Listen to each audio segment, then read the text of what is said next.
la délivrance, la santé, la restauration de l'intérieur.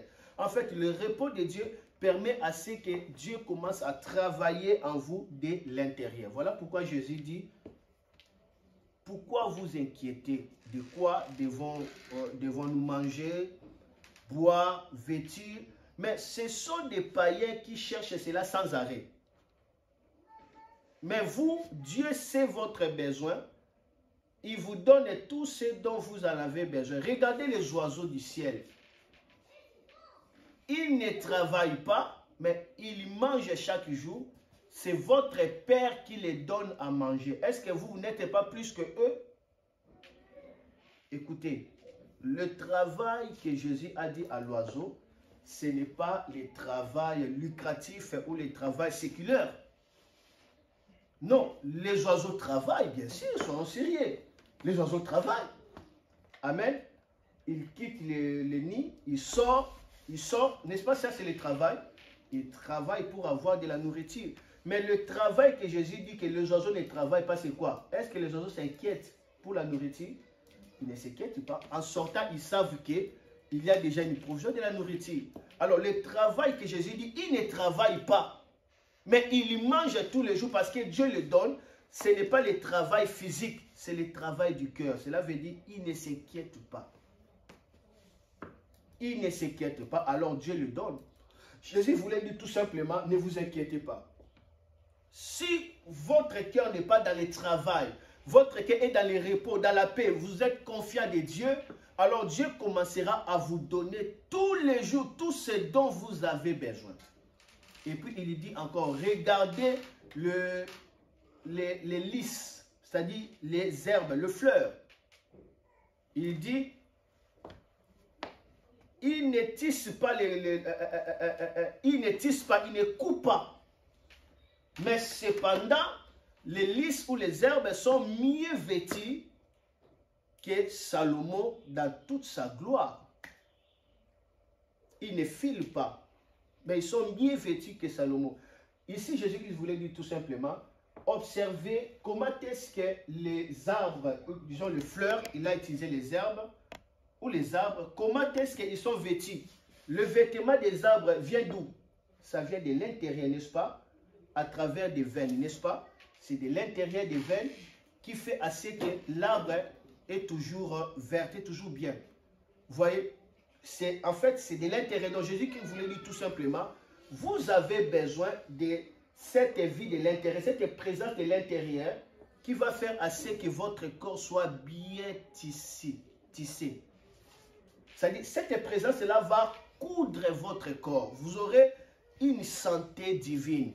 C'est dans l'intérieur, ce n'est pas dans l'extérieur. Il dit, ils ne cherchent pas à tisser leur vie. Ils ne cherchent pas à coudre leur vie. Mais aujourd'hui, beaucoup déjà cherchent à coudre leur vie. D'accord? Beaucoup déjà cherchent à coudre leur vie. Ils courent ça et là, vaccin, traitement, chaque mois. Mon docteur, c'est bien, mais lorsque la vie de la personne est dépendante de son médecin traitant, il va voir bilan. Moi, je n'aime pas ce genre de choses. Cela veut dire, la personne cherche à tisser sa vie. C'est les inquiétudes. Or, si vous développez la paix intérieure, ça va commencer à tisser votre vie. Ça va fluidifier votre sang, votre tendon, votre corps, votre cœur. Tout cela dépend de la paix du cœur. Voilà pourquoi ceux qui ont découvert le mystère de la méditation, ils appellent ça des yoga. En fait, tout cela, ça vient de la parole de Dieu. C'est-à-dire, ils restent calmes, ils cherchent à localiser leur cœur dans le silence. Et là, dans le silence, en regardant la nature, ils disent que non, c'est guérissable, ça te permet que tu sois en bonne santé. Non, le véritable exercice qui va vous maintenir dans la santé, c'est la parole de Dieu. Lisez la parole de Dieu, chantez, aimez la présence de Dieu, développez la paix dans votre cœur. D'accord? Développez la paix dans votre cœur. Commencez à rire. Faites des photos en train de rire. Si vous n'arrivez pas, cherchez des photos des gens qui sont en train de rire. Regardez la montagne, la nature. et bravez cette photo-là devant vous, dans votre chambre, en priant lorsque vous priez. Parlez en langue, c'est important. Si vous ne parlez pas en langue, oh Seigneur, tu es merveilleux, Seigneur, tu es merveilleux. Détendez-vous, regardez ces photos-là, votre propre photo en train de rire. Regardez, si vous n'arrivez pas, cherchez à quoi servent des photos de vos bas âges. Ça sert à quoi? Ça sert à vous rappeler, à maintenir votre santé telle que vous étiez là. C'est important. Regardez cette photo-là, commencez à prier en regardant, Pourquoi? Il faut que cette image-là entre dans votre subconscient. Si ça entre dans votre subconscient, tout votre corps sera comme ça. Toute votre vie sera comme ça. Jésus dit, mais vous vous inquiétez de rien, c'est de l'intérieur. L'arbre est bien tissé. Dans l'intérieur qu'il y a cette couleur-là, Salomon ne saura pas voir ça. C'est de l'intérieur que l'arbre est bien tissé. Jésus dit, soyez comme ça. Dieu veut te vêtir de cette manière-là. Est-ce que vous savez que votre corps c'est un vêtement? N'est-ce pas? Votre corps c'est un vêtement. N'est-ce pas? Votre corps c'est un vêtement. C'est la raison pour laquelle cette peau, on l'appelle ça quoi? Tissu. N'est-ce pas? Ça c'est le tissu. C'est un vêtement. Amen. Lorsque vous regardez comme ça, je vous dis la vérité. Il suffit seulement cette épée arrive à entrer dans votre cœur. Restez dans ce climat-là. Ne vous occupez pas des médecins. Ne vous occupez pas des journaux. Ça vous embrille. Regardez la parole de Dieu. La Bible dit, c'est lui qui médite la parole. Il médite dans le cœur jour et nuit. La Bible dit, il est comme un arbre planté près d'un courant d'eau. Tout ce qu'il fait quoi? Réussit. Parce qu'il fait quoi? Il médite. Amen. Est-ce que je peux clôturer? Alors je vais clôturer ceci. Regarde ceci. Romains chapitre 16, verset 20. La Bible nous dit, le Dieu de paix écrasera bientôt Satan sous vos pieds. Le Dieu de paix écrasera bientôt Satan sous vos pieds. Que la grâce de notre Seigneur Jésus-Christ soit avec vous. Le Dieu de paix écrasera bientôt Satan sous vos pieds. Pourquoi la Bible dit, le Dieu de paix écrasera Satan? C'est qui le Dieu de paix? C'est le shalom. Si vous voulez que Satan soit écrasé dans votre vie, vous avez besoin de trouver le Dieu de paix. Comment est-ce que vous allez trouver le Dieu de paix? En état troublé, on trouve le Dieu de paix en faisant confiance à Dieu, en gardant silence. Il dit, gardez le silence, moi je combattrai pour vous. Ça veut dire, il est le Dieu de paix. Lorsque vous êtes dans la paix, il écrase vos ennemis. Lorsque vous êtes dans la paix, il détruit les méchants. Lorsque vous êtes dans la paix là c'est quoi? C'est par rapport à votre cœur. Vous pouvez être troublé. Extérieurement, ce n'est pas un problème. Mais que dans votre cœur, vous soyez positionné. Jésus est avec moi. Même si je traverse la vallée de l'ombre de la mort, je ne crains aucun mal. Car Dieu est avec moi. Amen. Et cela va vous bénir. Regardez le dernier verset, Psaume chapitre 91. J'aimerais que je lise ça lentement et ça va vous bénir. La Bible dit ceci, le verset 1. La Bible dit, celui qui demeure sous la couverture des lions se loge à l'ombre de Shaddai. Je dis à Yahweh, tu es mon refuge et ma forteresse. Tu es mon Elohim à qui je me confie. Car il te délivrera du piège de l'oiseleur, de la peste et de la calamité. Il te couvrira de ses plumes et tu trouveras un refuge sous ses ailes. Sa fidélité est un bouclier et une cuirasse. Tu ne craindras ni le terreur de la nuit, ni la flèche qui vole le jour, ni la peste qui marche dans les ténèbres, ni la destruction qui dévaste en plein midi.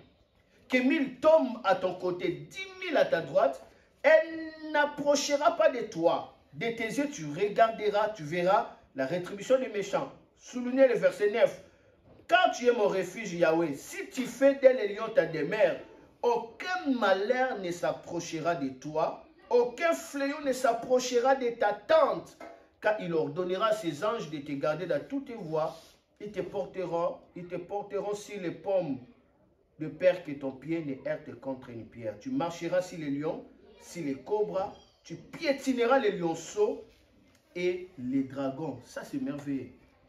La Bible dit, c'est lui qui demeure sous l'abri du Très-Haut. Demeurer, c'est quoi? C'est s'asseoir. C'est-à-dire, lorsque vous choisissez la position de s'asseoir dans la présence de Dieu. Ça veut dire, vous êtes tranquille, vous êtes calme, vous avez le repos dans la présence de Dieu. La Bible dit, aucun malheur ne vous arrivera. Donc, par là, mathématiquement par là, je peux dire,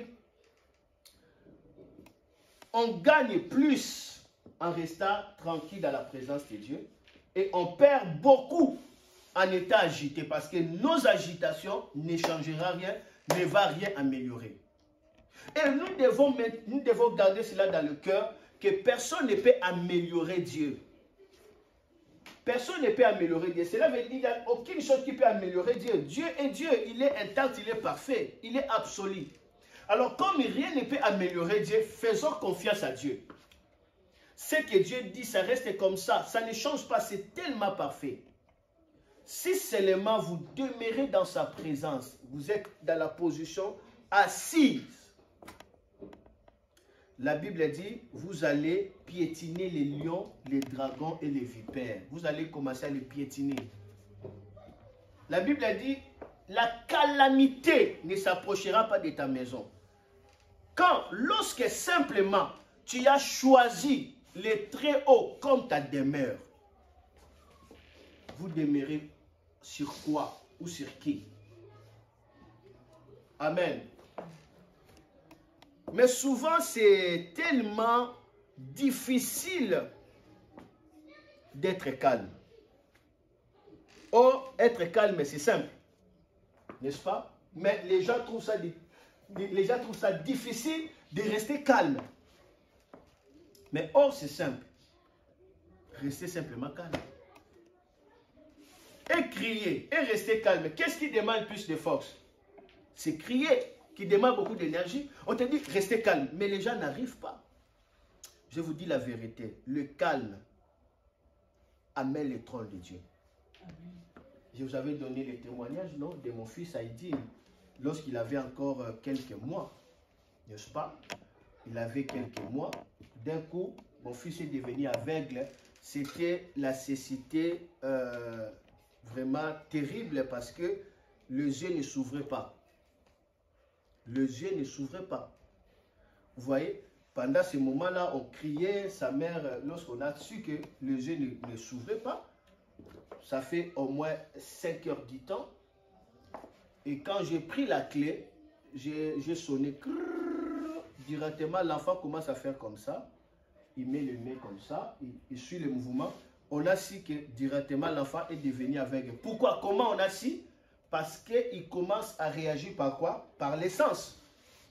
Parce qu'un bébé, on ne peut pas manipuler un bébé. On fait les clés comme ça. L'enfant fait comme ça. Directement, alors, c'était quoi? Sa mère, en tant que mère, avec l'instinct de maman, elle a commencé à pleurer, elle a commencé à dire, non, on ne sera pas mon enfant, on ne sera pas. Elle a fait ça. Alors moi, à ce moment-là, je n'arrivais pas à comprendre, mais qu'est-ce qui arrive? Comment l'enfant peut être aveugle comme ça? Hier était bien. Et aujourd'hui, comment est-ce que l'enfant peut être... Oh, à 6h, on pensait que c'était normal. 7h, 8h, 9h, 10h, 12h, on pensait que c'était normal. Mais lorsque ça durait, on a vu que non, ça c'est du sérieux. Et qu'est-ce que moi j'ai fait? Je suis rentré dans la chambre et j'ai fait quoi? Je me suis endormi. C'était sage le comportement que j'avais. En fait, c'était le comportement des grands. C'était le Saint-Esprit qui m'avait aidé. Je me suis endormi. Vous voyez, le calme amène la réponse de Dieu. Lorsque j'étais endormi, maintenant, là, je vais voir la vision. Je vois la vision... un colis de manioc. Un colis de manioc. C'était tout ce que j'avais vu. Je me suis réveillé. J'ai demandé, il y avait quelqu'un qui avait qui nous avait amené des maniocs, certainement. Oui, ma femme me dit oui, certainement. Quelqu'un nous avait amené les maniocs. Ah, j'ai compris. Ah, c'était ça. Ok, faites sortir ça. On a fait sortir ces bassins-là de manioc, on l'a fait sortir. Et là, maintenant, je pourrais prier pour l'enfant. J'ai senti l'onction de Dieu descendre sur moi. Vous voyez, j'ai regardé l'enfant. Je dis, Haïdine, vois. Heidi Navi, il a ouvert les yeux. Pouf! Donc, ce n'est pas des par hasard. Il n'y a pas de hasard. Tout ce que vous voyez vous arriver, ça a été programmé déjà spirituellement. Il n'y a rien de par hasard. Je vous dis la vérité. Si Dieu vous ouvre les yeux, vous n'allez plus combattre les conséquences. Vous allez continuer. Vous allez maintenant chercher la cause. Mais comment est-ce que vous allez découvrir? En état de l'agitation, c'est dans le calme. C'est dans la tranquillité. L'enfant a vu. Pourquoi? Parce que j'avais localisé la paix. Là, il dit, si tu choisis le Dieu très haut comme ta demeure, ça veut dire là où tu t'assois, tu es calme, tu n'es pas en train d'agiter. Aucun malheur ne te touchera. Cette parole-là, on ne peut pas l'améliorer, c'est parfait. C'est comme ça ne change pas, c'est nous qui changeons. Dieu ne change pas. L'enfant a vu parce que j'avais trouvé quoi? La paix dans mon cœur. Imaginez maintenant, si je n'avais pas la paix, j'allais prier, l'enfant allait voir. L'enfant n'allait pas voir. Tant que ce foufou-là était dans notre maison, l'enfant n'allait pas voir. Il fallait se faire sortir ça. Alléluia. C'est la raison pour laquelle Dieu choisit les bons moments pour parler aux païens et aux chrétiens. C'est quel moment? Qui peut me répondre? Quel est le moment que Dieu choisit pour parler à tout le monde, même ceux qui ne prient pas? C'est quel moment? Lorsqu'ils dorment. N'est-ce pas? N'est-ce pas? C'est lorsqu'il dorment que Dieu parle. Pourquoi Dieu parle? Tu n'es pas dans le sommeil. Tu es dans le repos, tu ne réfléchis pas. Et Dieu te parle bien. La Bible dit, déchargez sur lui tous vos soucis, il prendra soin de vous. C'est à vous de les décharger. Si vous êtes préoccupé, ma maladie, ça ne fera que s'empirer.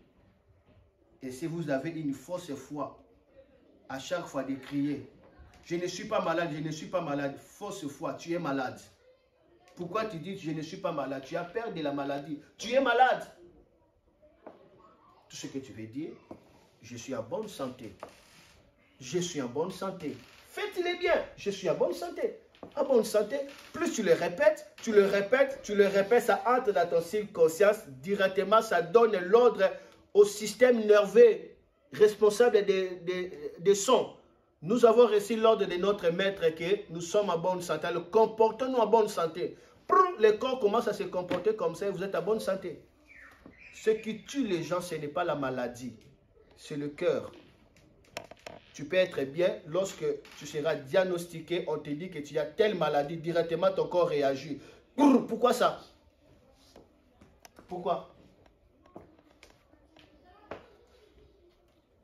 Quelqu'un est bien, on lui dit tu as la cancer et directement du coup, il commence à trembler. Du coup, le corps commence à réagir. Du coup,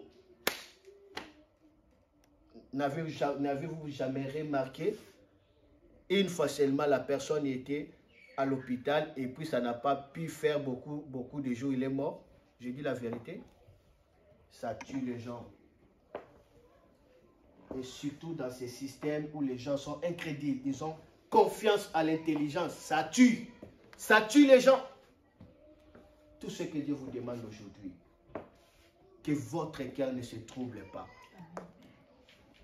Dites que votre vie se retrouve entre la main de Dieu. Alors vous êtes dans la sécurité, si vous savez ça, vous n'allez pas s'inquiéter.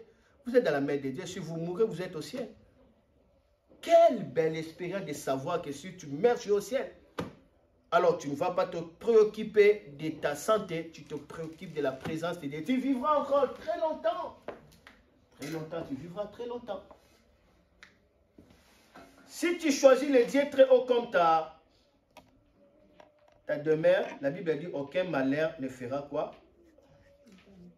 Ne t'arrivera. 1 Pierre chapitre 5 verset 8. J'aimerais que nous tous nous lisons ça. 1 Pierre chapitre 5 verset 8. 1 Pierre 5 8. Cherchons ça.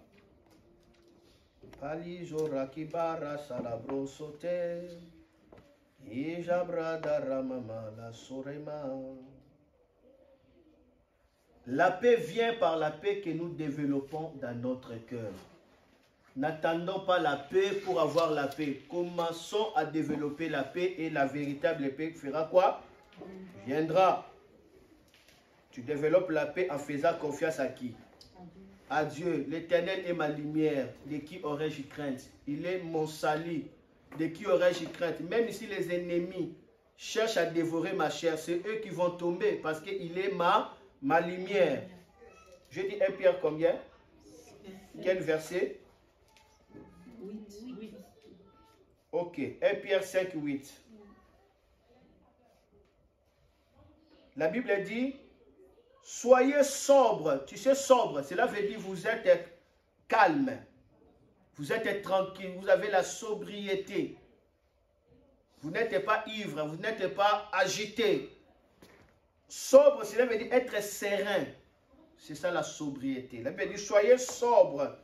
Veillez à cette attitude-là.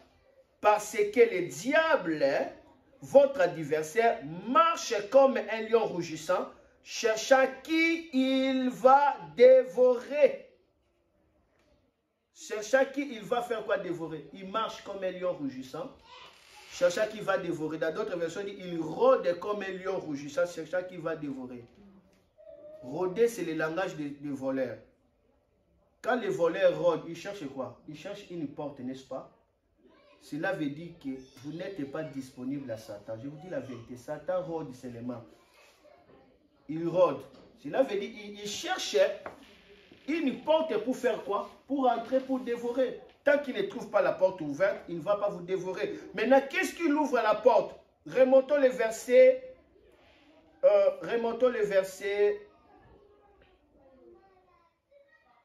7. La Bible dit, jetez sur lui tous vos soucis, puisque lui-même prend soin de vous. Et puis il dit, soyons sobres. Il dit, jetez sur lui comment? Tous vos soucis. Zoba souci no boakele yango Yesu. Parce que yenda zo prendre soin na yoza yote. Et puis balobi, soyez sobres. Ce que sobriété sans souci. Veillez. C'est-à-dire montez la garde dans cette attitude-là. Parce que le diable, votre adversaire, il rôde comme un lion rougissant. Il cherche qui va dévorer. Donc, il dévore qui? Ceux qui ne jettent pas les soucis à Jésus. Il dévore qui? Le cœur des soucis. Alors, le cœur des soucis, ce sont des cœurs disponibles au diable. Donc, le souci rendra le royaume de Dieu faible dans votre vie. Le souci va rendre le royaume de Dieu faible. Le souci va vous donner des manquas. Parce que Jésus dit, personne à cause des soucis peut ajouter un demi-mètre, un pas dans sa vie. Donc le souci va vous retrancher la vie, les inquiétudes. Et lorsque vous avez cette attitude, sobriété, la Bible dit, résistez-lui, étant ferme dans la foi. Résistons-lui, étant ferme dans la foi, sachant que les mêmes souffrances sont imposées à votre fraternité dans le monde, à vos frères dans le monde. Ce n'est pas seulement à vous. Tous les frères, ils ont des mêmes souffrances. Mais restez ferme, ne permettez pas au diable d'entrer et de contrôler votre cœur. Quand le diable entre, il contrôle votre cœur, il vous rendra fou. Vous allez tomber dans la folie. Vous serez contrôlé par votre instinct. Et là, c'est catastrophique. J'aimerais que maintenant dans votre cœur, vous commencez à prier. À dire à Dieu, je te dépose mon cœur. Lorsque tu lis 1 Pierre 4 et 7, la Bible dit, la fin de toutes choses est proche. Soyez donc sages et sobres pour vaguer à la prière. La fin de toutes choses est proche. Nous sommes au temps de la fin de la méchanceté. Soyez sages et sobre, la sobriété, pour vaguer à la prière. Soyez sages. La sagesse, c'est la crainte de Dieu. Soyez sages. Utilisez la parole de Dieu. Ne faites pas des jugements de la chair. La sagesse de la parole de Dieu. Restez sobre, la sobriété. Serein, juste, intact, regardez Dieu. Alors tu pourras vaguer à la prière. Et quand tu vagues à la prière, ce n'est pas seulement pour que Dieu puisse te répondre. Ce n'est pas seulement pour que tu demandes, mais pour que cette prière-là te transforme en un héros, en un vaillant. Nous ne prions pas seulement pour demander, sinon ça n'a pas de sens. Alors les riches, ils vont prier. La Bible dit, vous devez toujours prier et jamais se lasser. Tout le monde doit prier. Maintenant, les milliardaires, ils vont prier.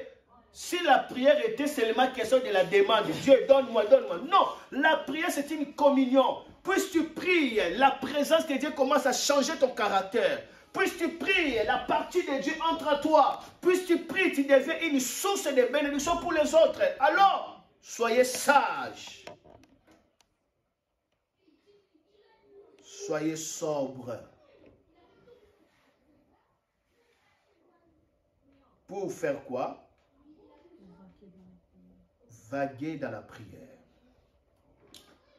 Seigneur, merci de nous avoir parlé. Merci de construire nos cœurs dans ta présence. Merci de rendre faible le royaume sorcellérique et satanique. Merci car nous avons choisi de s'asseoir dans ta présence. Et aucun malheur ne nous arrivera. Aucun fléau ne s'approchera de notre maison. Là où 10 000 peut tomber, nous ne serons jamais tombés. Merci car tu agis, personne ne peut s'y opposer. Merci car tes décisions ne changent jamais. Tu nous as bénis et personne ne peut maudire celui que tu as déjà béni. Ainsi j'ai prié au nom de Jésus. Amen. Amen. Gloire à Dieu, que Dieu vous bénisse. Amen.